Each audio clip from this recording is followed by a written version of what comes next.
ভালো নেই কক্সবাজারের মানুষ, ভালো নেই ঢাকা শহরের মানুষ, ভালো নেই সিলেটের মানুষ, ভালো নেই গাজীপুরের মানুষ। কেন ভালো নেই আমরা অনেকেই হয়তো জানি।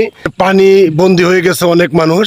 তা আমরা যে যেখান থেকে পারি, যার যেরকম সহযোগিতা আছে আমরা ওইভাবে সহযোগিতা করি। যেমন আমার সহযোগিতা দোয়া ছাড়া কিন্তু কিছু করার নাই, কারণ যাদের আছে টাকা পয়সা তারাই দিতে পারবে।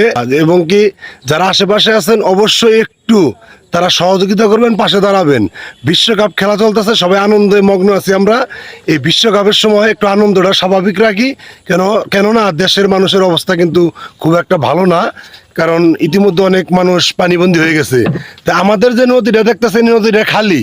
তো ওইগুলা পানি যদি আমাদের আশেপাশে কোনো সিস্টেম করে যে আমাদের এই নদীতে নামায় দেওয়া যাইতো, তাহলে কিন্তু এত পানি ওইদিকে হইতো না। কিন্তু ওইদিকে আসলে পানি নামার মতো কোনো প্রসেসিং নাই।